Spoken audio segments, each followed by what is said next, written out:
Praise Lord. खुदा उनका शुक्र अदा करते हैं सुंदर समय के लिए कि ये अवसर मिला कि हम जेहोवा मिनिस्ट्रीज यूके पेज पर आज की शाम लाइव हो सके। आप सभी का इस पेज पर स्वागत करना चाहती हूँ और यीशु नासरी के नाम से हम ग्रीट करना चाहते हैं, शालोम कहते हैं। और पास्टर कंबोज जी का स्पेशली धन्यवाद देना चाहते हैं इस इन्विटेशन के लिए और उम्मीद करते हैं कि आज की शाम हमारा यहाँ होना और हम एक साथ मिलकर खुदावन की परस्तिश करना हम सबों के लिए एक आशीष का कारण बन जाए। होने पाए कि जितने समय हम खुदावन की हुजूरी में होते हैं हम उसके और करीब जाएं, उसको और करीब से जानें। क्योंकि हम जितना खुदावन को जानेंगे ना उतना ज़्यादा उससे प्यार मोहब्बत कर सकेंगे। तो क्यों ना जब उसकी हुजूरी में होते हम उससे दुआ करें कि खुदा हम आपको और आज जानने पाए, आपके और करीब आ जाए। हालेलुया।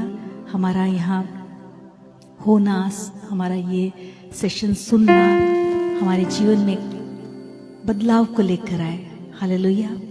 आइए उसकी कुछ समय तारीफ करें, खुदावन के सामने हम दुआ के साथ रहें और चाहें कि हाँ पिता आज के दिन आप हमसे बातचीत करिए। आज के दिन आप हमें मदद करिए कि हम आपकी आराधना रूह और सच्चाई से कर सके, आपके अच्छे वचनों को सुन सके, अपने हृदयों को तैयार कर सके। हालेलुया। और तैयारी के साथ हम इस गीत को गाएंगे कि खुदावन तो अपने चाक पर हमें बना, हमें आकार दे। क्योंकि जब वो हमें आकार देता है ना तो हम और खूबसूरत रूप लेते जाते हैं। अगर जब वो अपनी पवित्र आत्मा से हमें भरता है और अपनी सामर्थ हमें देता है, अपने पंखों में जब हमें छुपा लेता है, हम बहुत ही अच्छा आकार ले लेते हैं। आमीन। जब वो हमें बनाता है, सजाता है, तो हम उसके महिमा का पात्र बन जाते हैं, उसके जलाल का कारण बन जाते हैं। आमीन। तो ये दुआ के साथ इस गीत को हम गाएंगे।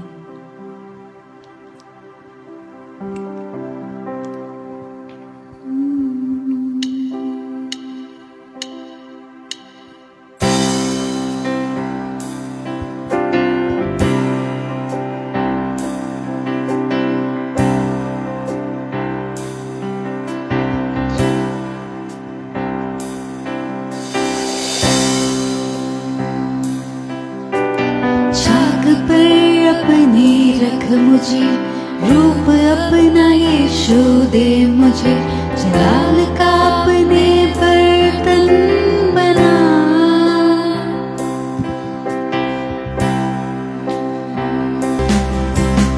हाथों से अपने बना,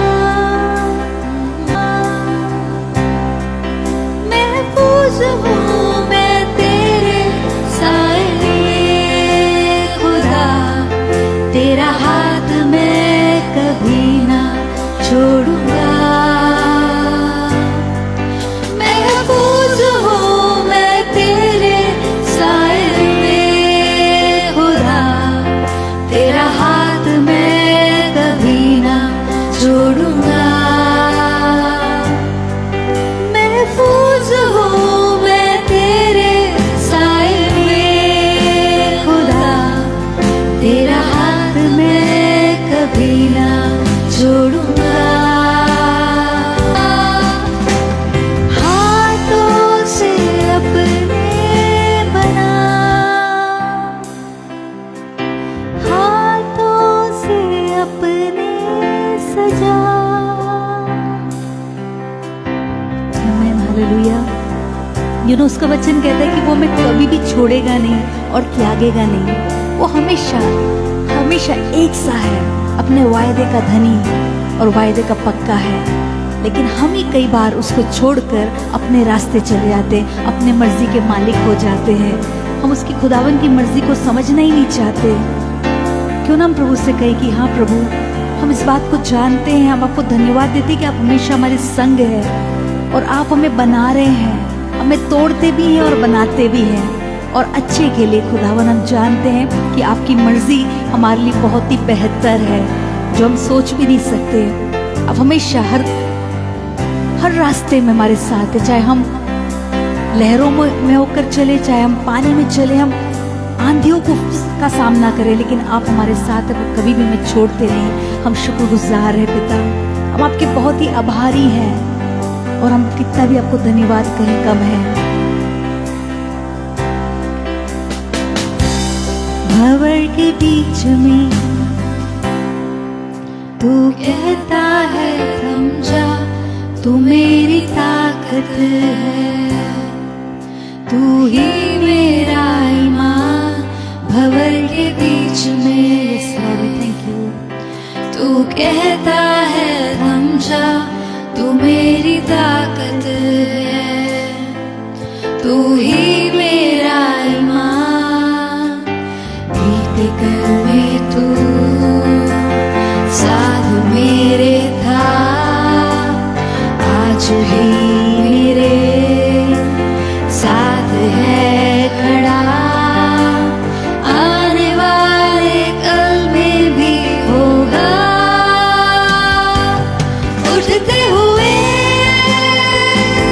तूफानों में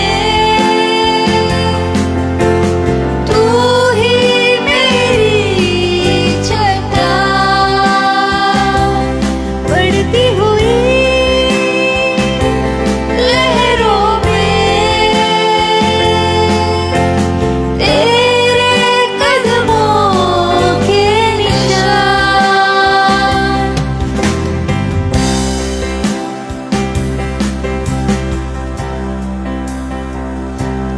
भंवर के बीच में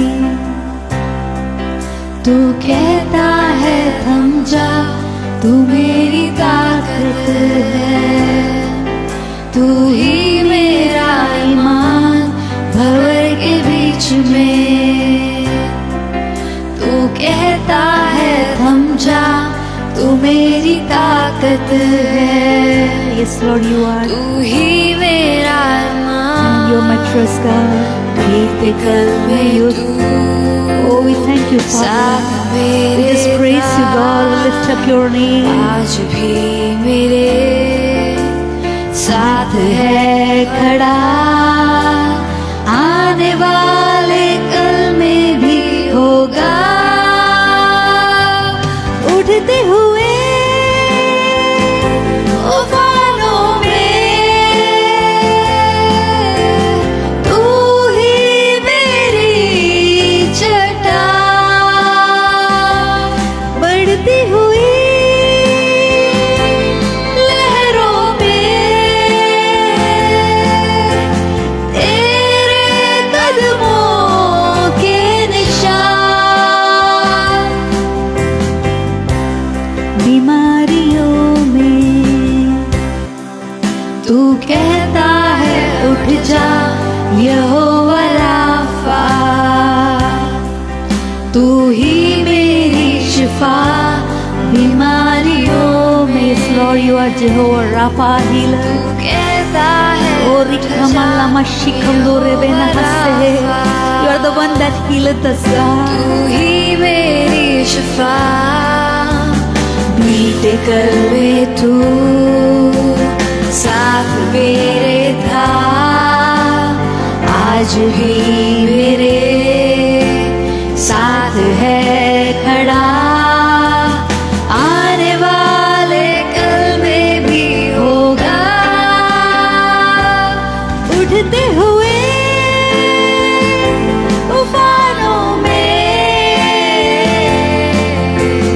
तू ही मेरी चट्टान। Yes Lord, you are. बढ़ती हुई लहरों पे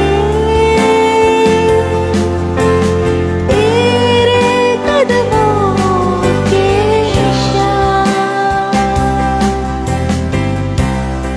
Oh, thank you, Father. We just praise you, God. We give you glory, God. Yes, we thank you that you are with us. हर हाल में, हर परिस्थिति में पिता आप हमारे संग हैं, आप हमारे साथ हैं। ये हमारे लिए सुकून की बात है प्रभु, और ये हमारे लिए बहुत ही प्रिविलेज की बात है, सौभाग्य की बात है कि हम आपको अपने दाहिनी ओर देखते हैं। इसलिए पिता हम कभी डगमगाएंगे नहीं। हालेलुया। हमें किसी बात की फिक्र नहीं, क्योंकि आप हमें डिलीवर करते हैं। आप हमें हमारे भय को भी, हमारे उस डर को भी मिटा देते हैं। Ranalama Shikham Dori Handerebe Rikhanda Lau Yahamanama Shekham Daraba. Yes, God, you're all powerful and almighty. Mighty to save, mighty to deliver, and mighty to redeem. Yes, Father. दूसरा कोई नाम नहीं जिसमें सामर्थ हो. स्वर्ग के नीचे पृथ्वी के ऊपर सिर्फ एक नाम यीशु नाम है जो सामर्थी है. हालेलुया. हमारी सारी उन परिस्थितियों से सामर्थी है, सब उन हालातों से सामर्थी है. हमारी बीमारियों के ऊपर प्रभु आपका नाम है, सामर्थी है. Hallelujah. Thank you father, thank you Lord. धन्यवाद देते हैं प्रभु. कहते हैं एक बार फिर से कि आप महान हैं, सर्वोच्च हैं पिता. हालेलुया. सारा आदर और जलाल आपको देते हैं यीशु. Thank you Jesus. प्रभु जब हम वचन को सुनते हैं चाहते हैं कि आप अपने जिंदा कलाम से हमें से हर एक से बोलें और बातचीत करें पिता, ताकि हमारा जीवन फिर से वैसा ना रहे जैसे इतने समय से था. हम चाहते हैं प्रभु कि और अधिक हम आपके करीब आए, आपकी इच्छा को जानने पाए, समझने पाए. उत्तम मन्ना से आज हमें तृप्त कीजिए. सारा आदर आपको देते हैं. Hallelujah. Thank you Lord. Thank you father. Praise you God. Jesus. Thank you father. Thank you Lord.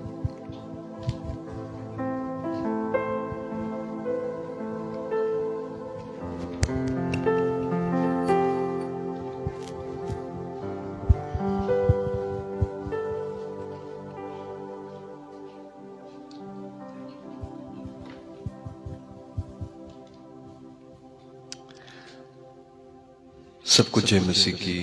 Praise the Lord.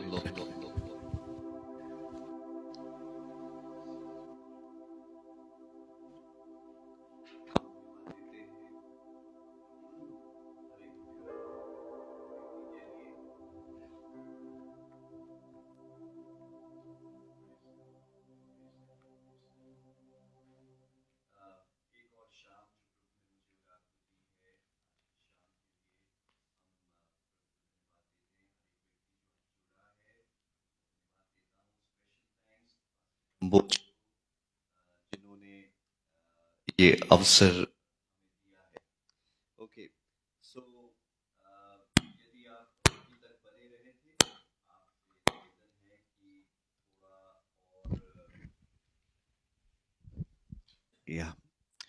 और थोड़ी देर के लिए और बने रहें, क्योंकि मैं मानता हूं कि परमेश्वर की ओर से हम सब के लिए कुछ न कुछ है. ओके. सो यदि आप पूरी दुनिया के प्रसिद्ध परमेश्वर के दासों को सुन रहे होंगे, और मैं विश्वास करता हूं कि आप सुनते हैं, और जब आप परमेश्वर के दासों को सुन रहे हैं तो एक चीज बड़ी क्लियर है कि 2025 की शुरुआत से ही जो परमेश्वर के आदरणीय दास लोग हैं वो इस बात पर बड़ा जोर देकर के इस बात को कलीसिया को आगाह कर रहे हैं, कलीसिया को अलर्ट कर रहे हैं कि मसीह यीशु का जो आगमन है बादलों के ऊपर, जब वो आने को तैयार है, तो वो समय अब बहुत या बेहद निकट है. और लगभग सभी जगह एक ही किस्म के जो वचन हैं वो बार बार हमको सुनने में आ रहे हैं. तो जब हम इस यहोवा मिनिस्ट्री के पेज पे हैं, तो मैं सोचता हूं कि हमें भी मसीह यीशु के द्वितीय आगमन के बारे में जरूर से सुनना चाहिए. ओके. सो हम सब इस कहानी को बहुत अच्छे से जानते हैं जो यीशु मसीह ने सुनाई थी, और ये मिलेगा आपको मत्ती रचित सुसमाचार उसके 25वें अध्याय में. और ये जो कहानी है वो 10 कुंवारियों की है. ओके. जब वहां पर इज़राइल में जब एक विवाह का प्रोग्राम होता था, तो वहां पर कुछ ऐसे लोगों को या कुंवारियों को तैयार किया जाता था. जब दूल्हा आएगा अपनी दुल्हन को लेने के लिए, तो वो जो कुंवारियां थी वो उसके वेलकम के लिए खड़ी रहा करती थी. तो यीशु मसीह जब ये कहानी को बताते हैं तो वो बताते हैं कि ऐसी 10 कुंवारियां थी और उनमें से 5 बुद्धिमान थी और 5 जो थी वो मूर्ख थी, और उनको कहा गया था कि दूल्हा आने के लिए है। और जब वो वेट कर रही थी तो उनको ये कस्टम था कि वे अपने दिए के साथ वेट करें, और अगर आपके पास दिया है पर लाइट नहीं है तो आप उसको वेलकम करने के लिए क्वालिफाई नहीं कर सकते। अगर आपको वेट करने के लिए कहा गया है तो आपके पास दिया भी होना चाहिए, और कंडीशन ये थी कि दिया में लाइट भी होना चाहिए। बिना लाइट के आप दूल्हे को वेलकम नहीं कर सकते। तो जब ये 10 कुंवारियां वेट कर रही थी तो 5 का जो तेल था वो खत्म हो गया, और क्योंकि उनका तेल खत्म हो गया इसलिए उनके जो लाइट थी वो बत्ती जो थी वो गुल हो गई। और जब उन्होंने देखा कि अरे दूल्हा आ गया है तो उन्होंने अपने जो पास जो उनके साथी लोग थे, जो बुद्धिमान कुंवारियां थी, उनसे कहा कि आपने एक्स्ट्रा तेल लिया है, हमें इसमें से थोड़ा सा दे दो। परंतु उन्होंने कहा कि ऐसा नहीं हो सकता, क्योंकि अगर हम आपको अपना तेल दे देंगे तो फिर ना तो आपके पास सफिशिएंट रहेगा ना हमारे पास सफिशिएंट रहेगा। इसलिए बेहतर होगा कि आप जो तेल बेचने वाले हैं आप उनके पास जाइए।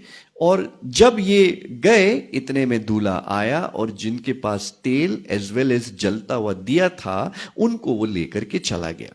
नाउ नोट करने वाली बात यह है, अगर आप मत्ती के 25 अध्याय और उसकी 10वीं आयत को देखेंगे तो वहां पर लिखा है कि जब वे मोल लेने को जा रही थी तो दूल्हा आ पहुंचा, और जो तैयार थी वे उसके साथ विवाह के घर में चली गई और द्वार बंद कर दिया गया।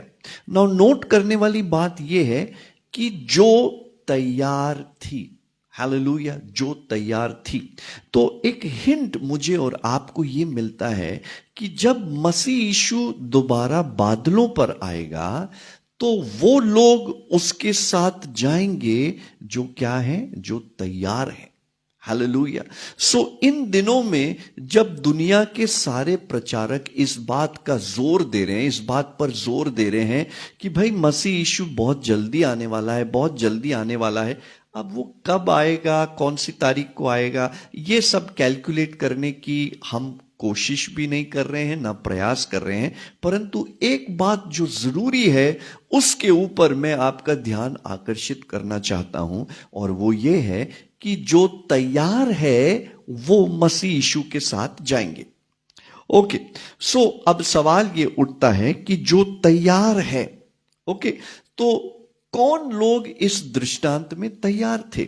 नाउ वे लोग तैयार थे जिन्होंने अपने साथ एक्स्ट्रा तेल रखा था, और क्योंकि उनके पास तेल था तो डेफिनेटली उनका जो दिया था वो जलता रहा था। हालेलुया। मुझे और आपको यदि उस दूल्हे का वेलकम करना है तो हमारे पास बुझे हुए दिए काम नहीं आएंगे। अगर मुझे और आपको यीशु मसीह के आगमन को वेलकम करना है तो मुझे और आप, मेरे और आपके पास जलते हुए दिए होना जरूरी है, और अगर जलते हुए दिए चाहिए तो हमें तेल चाहिए। हालेलुया। एक बात और नोटिस करने के लायक वो है, ये है कि जो समझदार स्त्रियां हैं, कुंवारियां हैं, वो इनको कहती है, अपनी साथियों से कहती है कि तुम जाकर के मोल ले आओ, it is going to cost you. जो तेल आपको जरूरी है अपने दिए में जलने के लिए वो आपको कॉस्ट करेगा, अब उसकी कीमत चुकानी पड़ेगी। हालेलुया। हो सकता है कि जब ये जो 10 को बुलाया गया होगा तो हो सकता है कि इन सभी 10 के 10 को उन्होंने दिया भी दिया गया होगा और ऑयल भी दिया होगा। परंतु बाइबल बताती है कि जब ये वेट कर रहे थे तो दूल्हे ने आने में देरी करी, और जब आने में देरी करी तो जो तेल था वो खर्च हो गया। पर समझदार जो थे उन्होंने कहा चाहे किसी भी कीमत में अगर ये डिले भी करेगा तो मैं तो अपने साथ एक्स्ट्रा ऑयल लेकर के जाऊंगी। हालेलुया। और जब उन्होंने एक्स्ट्रा तेल लिया तो वो क्वालिफाई कर गए दूल्हे के साथ जाने के लिए। ओके, सो दो बातें हमने आपको नोट करने के लिए कही है। सबसे पहली बात जो हमने नोट करने के लिए आपको कही थी वो ये थी कि जो तैयार थे वो दूल्हे के साथ गए। एंड नंबर 2 हमने आपको बताया कि इन लोगों को मार्केट में जाकर के खरीदने को कहा गया। Hallelujah, it's going to cost you. Okay, so अब सवाल ये उठता है कि चलो ये तो 10 कुमारियों का दृष्टांत था, उनको जाकर के मार्केट से तेल खरीदना पड़ गया, पर मैं और आप यीशु मसीह के लिए, उसके आने के लिए कैसे तैयार रहें। ओके, नाउ इस दृष्टांत से हमें हिंट मिलता है कि जो क्वालिफाइंग फैक्टर था या जो जरूरत की जो सामग्री थी वो था तेल। ना बाइबल हमको बताता है कि जो तेल है वो होली स्पिरिट को सिंबलाइज करता है। होली स्पिरिट की भरपूरी मेरे जीवन के अंदर मुझे क्वालिफाई करेगी कि मैं यीशु मसीह के संग उठा लिया जाऊं या यीशु मसीह के पास मैं उठा लिया जाऊं। होली स्पिरिट की प्रेजेंस मेरे अंदर जब तुरही फूकी जाएगी तो मेरा जो शरीर है वो ट्रांसफॉर्म करने में जो मदद करेगा वो होली स्पिरिट ही होगा।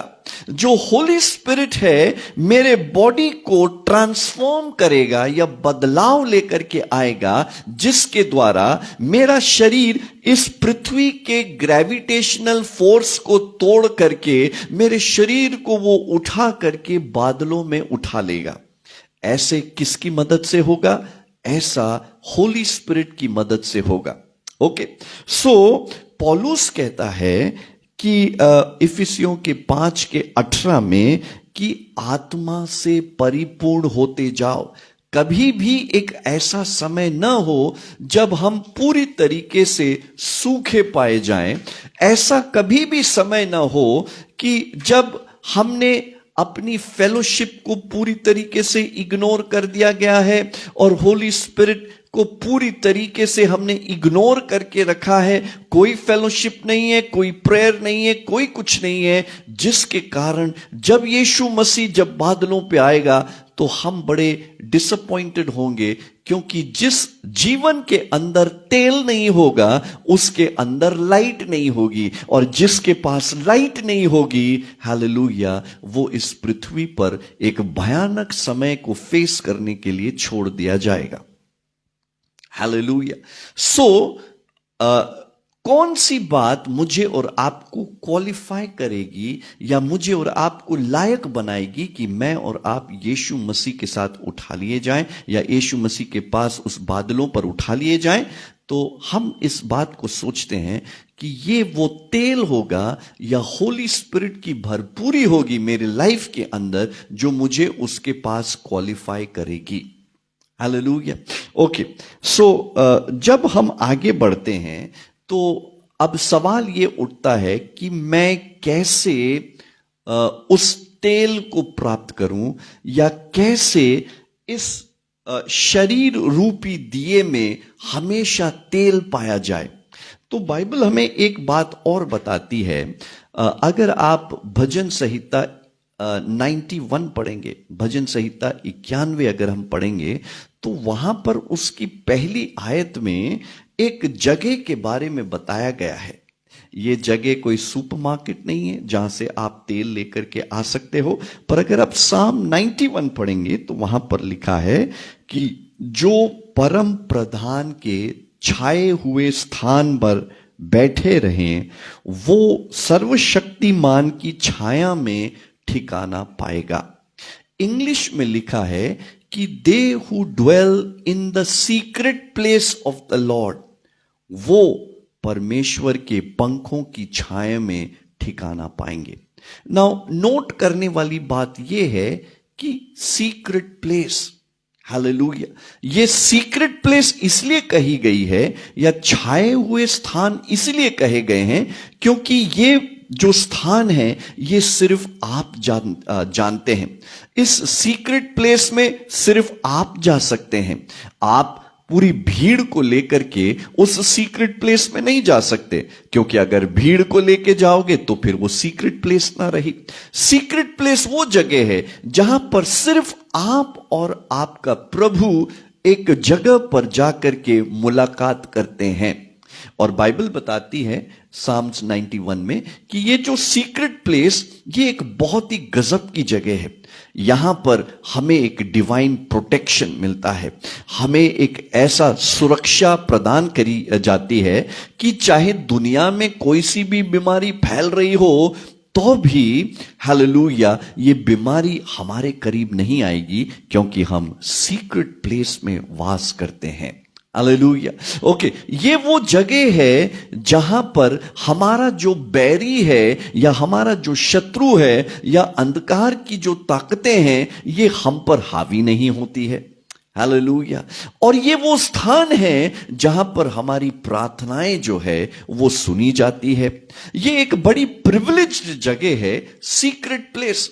अगर इन दिनों में हमने उस सीक्रेट प्लेस को इग्नोर किया है, अगर हमने कैसे भी करके इस सीक्रेट प्लेस को तुच्छ जाना है, हम इस पे रेगुलरली जा नहीं रहे हैं, तो मेरे प्रियो जो लाइट, हमारे दिए की जो लाइट है वो धीरे धीरे धीरे धुंधली होती जाएगी। एक टाइम वो आएगा जब सारा जो तेल है वो खत्म हो जाएगा और जो लाइट है हमारी बुझ जाएगी। हालेलुया। और अगर ऐसी अवस्था के दौरान अगर दूल्हा बादलों पर आ जाता है तो चांसेस ये हैं कि हम इस पृथ्वी पर छोड़ दिए जाएंगे। Praise God. इसलिए हमारे जीवन की सुरक्षा का ख्याल रखने की जो जिम्मेदारी है बहुत बहुत गंभीर है। हालेलुया। ये बहुत ही गंभीर बात है कि हम अपने सीक्रेट प्लेस को बहुत सहजता के साथ उसको सुरक्षित रखें, उसको बनाए रखें कि कभी भी जो लाइट हमारे अंदर वास करती है वो कभी भी कम ना होने पाए। ओके, तो हम बात कर रहे थे सीक्रेट प्लेस के बारे में। अगर हम पुराने नियम को पढ़ेंगे तो हम देखते हैं कि निर्गमन की पुस्तक में एक घटना है कि मूसा जो है वो 40 दिन और 40 रात के लिए पहाड़ के ऊपर गया परमेश्वर से मुलाकात करने के लिए। परमेश्वर ने कहा था कि तुम पहाड़ के ऊपर आओ और मैं तुमसे कुछ बात करना चाहता हूं। जब वो 40 दिन 40 रात पहाड़ पर था तो परमेश्वर ने खुद अपनी उंगली से पत्थर की तख्तियों के ऊपर उन 10 आज्ञाओं को लिखा और बहुत सारी बातें मूसा से उसने करी। जब वो बातें कर रहा था तब परमेश्वर ने मूसा से कहा कि जिन लोगों को तू मिस्र देश में से बाहर निकल आया है उन्होंने अपने आप को भ्रष्ट कर दिया है। उन्होंने एक सोने की मूर्ति बनाई है और उन्होंने उसको वर्शिप करना शुरू कर दिया है। तुम तुरंत नीचे जाओ। जब मूसा उन 10 आज्ञाओं को जो पत्थर की तख्तियों पर लिखी हुई थी उसको लेकर के नीचे उतरा तो उसने देखा कि जो लोग हैं वो मूर्ति के सामने नाच और गा रहे हैं, वो वर्शिप कर रहे हैं। तब वो बहुत गुस्सा हुआ। गुस्सा इतना था कि उसने उस पत्थर की तख्तियों को नीचे पटक दिया कि वो टूट गई। और उन्होंने सब लोगों को बुलाया और उनने सबसे पहले हारून को डांटा कि ये इन लोगों ने तेरे साथ क्या कर दिया। हारून थोड़ा सा सॉफ्ट हार्टेड था। उसने कहा कि मैं क्या कर सकता हूं, इन लोगों ने मुझे विवश किया तो मैंने इनको इनके लिए ये प्रबंध करके रख दिया। और तब मूसा ने बहुत बहुत गुस्से में आकर के कहा कि जो मेरी साथ हैं वो एक तरफ आ जाएं और जो हमसे सहमत नहीं है वो दूसरी तरफ चले जाएं। तब बाइबल बताती है कि लेवी वंश के जो लोग हैं वो मूसा के साथ आ गए और उस दिन लगभग 3000 लोगों को परमेश्वर के विरुद्ध जाने के कारण से उन्होंने अपने लाइफ को खो बैठे, वो मार दिए गए। ओके, और आगे हमें कहानी ये बताते हैं कि परमेश्वर से जब मूसा बात करता है तो मूसा कहता है कि प्रभु तू अपने लोगों को माफ कर दे, तू उनको नाश मत कर। पर प्रभु कहते हैं कि अब मैं इनके साथ नहीं जाऊंगा, परंतु मेरा एक दूत इन लोगों के साथ साथ जाएगा, क्योंकि यदि मैं जाऊंगा तो मैं इनको भस्म कर दूंगा। ओके, सो कहानी को आगे बढ़ाते हैं कि जब मूसा परमेश्वर से बात करता है तो वो कहता है कि प्रभु यदि तेरी उपस्थिति हमारे संग न चले तो हमें एक कदम भी आगे मत ले जाना। और जब वो ऐसा कहता है तो वो एक सवाल और करता है या एक रिक्वेस्ट और परमेश्वर के सामने पेश करता है कि प्रभु आप मुझे अपनी गति समझाएं, आप मुझे बताएं कि वो कौन है जो हमारे संग चलेगा, उस दूत के बारे में आप हमें बताएं। तो परमेश्वर अपना इंट्रोडक्शन मूसा को देना चाहता है, और जब वो अपना इंट्रोडक्शन मूसा को देना चाहता है तो वो डायरेक्टली उसके सामने नहीं आता है। वो कहता है कि देखो उस पहाड़ पर एक चट्टान है, तुम उस चट्टान पर खड़े हो जाओ और मैं तुम्हारे सामने से होकर के गुजरूंगा। पर जब मैं तुम्हारे सामने से आऊंगा तो उस पहाड़ में एक दरार है, या मैं कहूं कि एक सीक्रेट प्लेस है। मैं तुम्हें उस दरार में रखूंगा, और उस दरार में जब तुम रखूंगा तो मैं अपने हाथ से तुमको कवर कर दूंगा, और जब मैं सामने से गुजर जाऊंगा तो मेरा बैक पार्ट जब तुम्हारे सामने होगा तब मैं अपने हाथ को हटा लूंगा। तो जब तुम मुझे देखोगे तो तुम मेरा चेहरा नहीं देखोगे, परंतु मेरे बैक पार्ट को तुम देखोगे, यानी कि मेरी महिमा को तुम देखोगे। हालेलुया। और परमेश्वर उसको चट्टान के बीच में छुपा लेता है, और जब वो उसके सामने से होकर के गुजरता है तो वो अपना प्रचार करता है, और वो कहता है कि यहोवा यहोवा पवित्र है, और वो दयालु है, और वो जो लोग उसकी वाचा को मानते हैं उसको 10 पीढ़ियों तक ब्लेसिंग मिलेगी, और जो उसकी बातों को नहीं मानते हैं उनको पनिशमेंट मिलता है। और ऐसे करके वो उसके सामने से निकल जाता है। पर ये पूरी कहानी को बताने का मतलब क्या है? जब परमेश्वर सारी इंस्ट्रक्शंस दे चुका होता है तब वो एक बात कहता है। हालेलुया। मूसा कहता है कि प्रभु तू हमारे बीच में होकर के ही रहना।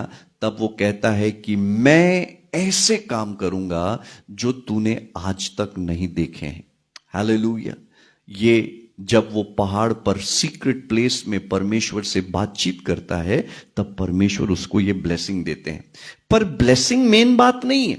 मेन बात ये है कि यदि आप निर्गमन के 34 अध्याय और उसकी 29वीं आयत को पढ़ेंगे तो वहां पर कुछ बड़ी इंटरेस्टिंग बात लिखी है, आप उसको देखिए।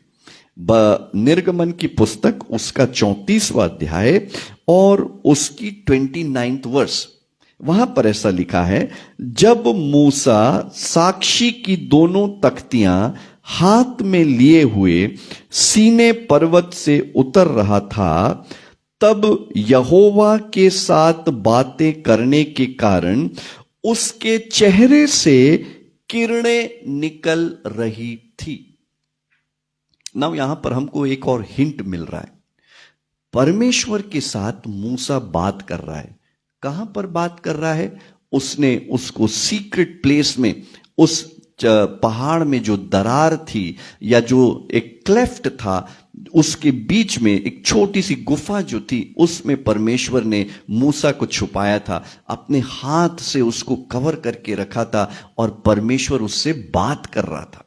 जब ऐसे स्थान में परमेश्वर उससे बात कर रहा था तो परमेश्वर की जो महिमा है वो मूसा के अंदर ट्रांसफर हो गई, और जब परमेश्वर की महिमा मूसा के अंदर ट्रांसफर हो गई तो जो परमेश्वर की जो ग्लोरी थी वो मूसा के चेहरे से रेडिएट होने लगी।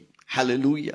जब हम अपना मोबाइल अपने चार्जर में लगा देते हैं तो जो एनर्जी उस इलेक्ट्रिसिटी के सॉकेट में होती है, वो उस तार के द्वारा जो है वो मोबाइल के अंदर चली जाती है और उस एनर्जी से ये जो मोबाइल है वो चार्ज होने लग जाता है।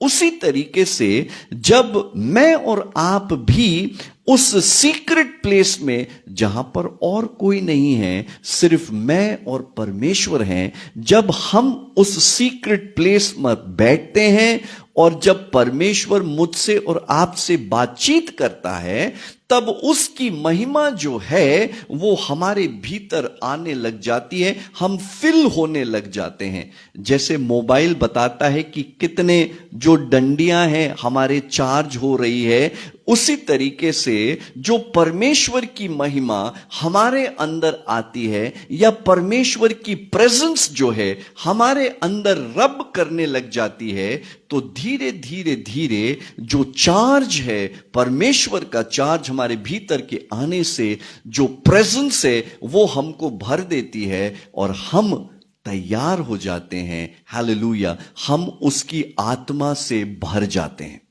हालेलुया। यदि हम प्रतिदिन इस प्रैक्टिस को नहीं करेंगे तो हम कैसे उसके आगमन के लिए तैयार होंगे?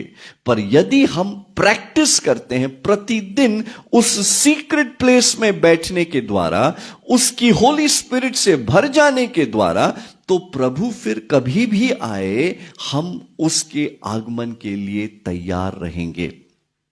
हालेलुया। नोट करिए कि जब परमेश्वर मूसा से बात कर रहा था तो परमेश्वर की जो चमक है, परमेश्वर की जो ग्लोरी है, परमेश्वर की जो प्रेजेंस है, वो मूसा को भर दी। और जब वो भर गया तो उसके चेहरे से बाइबल बताती कि किरणें निकल रही थी, रेज निकल रही थी। Hallelujah, hallelujah. मूसा को नहीं मालूम कि उसके चेहरे में क्या बदलाव आया, पर जैसे ही वो पर्वत से नीचे उतरा, लोग उसको देख करके डर गए क्योंकि उसके चेहरे से किरणें निकल रही थी। जो हारून है उसका भाई डर के मारे उसके सामने गिर गया। हालेलुया। मेरे प्रियो, यदि मैं और आप प्रभु यीशु मसीह के आगमन के समय तैयार होना चाहते हैं तो मुझे और आपको सीक्रेट जगह पर परमेश्वर के साथ गुप्त स्थान पर जा करके उसके साथ फेलोशिप करने की प्रैक्टिस बहुत अच्छे से करना है। जब पूरी दुनिया भर में जब प्रभु के दास कह रहे हैं कि अपने आप को तैयार करो, तैयार करो, तो क्या तैयार करो? मेरा ऐसा मानना है कि तैयार करने से मतलब यह है कि अपने रिश्ते को जो हमारा प्रभु के साथ का है उसको सुधारो। हालेलुया। जो मुझे और आपको करना है, प्रतिदिन जाकर के प्रभु की प्रेजेंस में बैठने का जो काम है, जो मुझे और आपको करना है, उसको हमें प्रैक्टिस करना पड़ेगा। जब जब हम इस सीक्रेट टाइम को, इस सीक्रेट जगह को इग्नोर करेंगे तो जो ग्लोरी का लेवल है वो कम हो जाएगा, प्रेजेंस का जो लेवल है वो कम हो जाएगा। हालेलुया। और जब हम टोटली उसको इग्नोर करते जाएंगे तो हम इस दशा में ही नहीं रहेंगे कि हम बादलों पर उठा लिए जाएं। मेरे प्रियो, हमारा जो आत्मिक जीवन का रख रखाव बेहद बेहद जरूरी है इन दिनों में। Praise God. यदि हम इग्नोर करते हैं तो एक बेहद बेहद एक्सपेंसिव प्राइस मुझे और आपको पे करनी पड़ेगी। हम उस क्लेश काल के लिए छोड़ दिए जाएंगे जो हमारे बर्दाश्त से बहुत बाहर होगा। मेरे प्रियो, आज मैं आपको इनकरेज करना चाहता हूं, अपने फेलोशिप के टाइम को हम इंप्रूव करें। मैं आपको इनकरेज करना चाहूंगा कि सीक्रेट जगह पर, वो जगह जो परमेश्वर ने मेरे और आपके लिए, सबके लिए एक तय करके रखी है, उस सीक्रेट जगह को हम इग्नोर न करें, परंतु अपने दिन का अगर सबसे महत्वपूर्ण काम अगर हम कर सकते हैं तो वो ये होना चाहिए कि हम परमेश्वर के साथ समय बिता रहे हैं। याद रखिएगा, अगर तेल नहीं है तो लाइट नहीं है, और अगर लाइट नहीं है तो हम यीशु मसीह के साथ नहीं जा रहे हैं। हालेलुया। इन दिनों में परमेश्वर मुझे और आपको ये ग्रेस दे, हमको ये फेवर मिले कि हम अपनी फेलोशिप की लाइफ जो परमेश्वर के साथ की है, जो सीक्रेट टाइम हम परमेश्वर के साथ बिताते हैं, हालेलुया, उसमें हम इम्प्रूव करते जाएं और परमेश्वर मुझे और आपको इस कदर तैयार करे कि कभी भी जब मालिक आता है तो हम उसकी समीपी में पाए जाएं, हम उसमें पाए जाएं, हम चार्ज्ड पाए जाएं, हम उसकी प्रेजेंस से भरे हुए पाए जाएं। हालेलुया। प्रभु आप सबको, हम सबको आशीष दे। हालेलुया। आइए हम प्रार्थना करें। स्वर्गीय पिता, हम आपको धन्यवाद देते हैं इस बहुत ही खूबसूरत शाम के लिए, और प्रभु प्रार्थना करते हैं कि प्रभु आप हमें ग्रेस दें, प्रभु आप हमें फेवर दें कि प्रभु हम सब की जो फेलोशिप की जिंदगी है वो और बेहतर होती जाए। प्रभु जब तेरा आगमन बहुत ही नजदीक है प्रभु जी, हम सब तैयार पाए जाएं प्रभु, कोई भी ऐसा ना हो प्रभु जो प्रभु पीछे छोड़ दिया जाए। प्रभु इस समय हम प्रार्थना ये भी करते हैं प्रभु कि यदि हम में हमारे कोई ऐसे लिसनर हैं प्रभु जो किसी रिक्वेस्ट के साथ प्रभु जी आज की शाम इस मीटिंग में आए हैं प्रभु, हम प्रार्थना करते हैं कि तेरा ग्रेस प्रभु, तेरा ग्रेस उस व्यक्ति तक पहुंचे प्रभु, जो भी जरूरत की प्रभु बात है वो जरूरत की बातें उसे उपलब्ध कराई जाए प्रभु। तेरे प्रेम करने के कारण प्रभु, तेरे अनुग्रह के कारण प्रभु, कई प्रभु बंद दरवाजे लोगों की जिंदगी में खुलने पाए प्रभु। यदि कोई बीमार है तो यीशु मसीह के नाम से वो उठे और चले और फिरे प्रभु, तमाम बंधन प्रभु टूट जाएं यीशु मसीह के नाम में प्रभु। अंधकार की ताकतें जो लोगों को प्रभु परेशान करती है और नीचे दबाती है, यीशु मसीह के नाम से वो बैनिश हो जाए उनकी जिंदगी से प्रभु। और प्रभु हमारी प्रार्थना है कि हर एक सुनने वाला व्यक्ति प्रभु आशीषित हो प्रभु, घरों में प्रभु तेरी शांति हो प्रभु। ओ प्रभु तेरी शांति जो समझ से परे है तमाम घरों में, परिवारों में प्रभु वास करे प्रभु जी। हम सब एनर्जाइज्ड हो जाए प्रभु तेरी अद्भुत प्रेजेंस के द्वारा प्रभु जी। हम में से हर एक प्रभु ब्लेस हो जाए प्रभु जी। विशेष करके यहोवा मिनिस्ट्री के लिए हम प्रार्थना करते हैं प्रभु, कईयों के लिए एक आशीष का कारण है और प्रभु वो आगे भी आगे आशीष का कारण ही बनी रहे प्रभु। पास्टर कंबोज के लिए प्रार्थना है, आप उन्हें ब्लेस करें प्रभु, उनकी हेल्थ को प्रभु आप ब्लेस करें प्रभु जी। हर एक व्यक्ति, सुनने वाला व्यक्ति ब्लेस रहे प्रभु, यीशु मसीह के नाम से हम मांगते हैं, आमीन। सबको जय मसीह की। God bless you.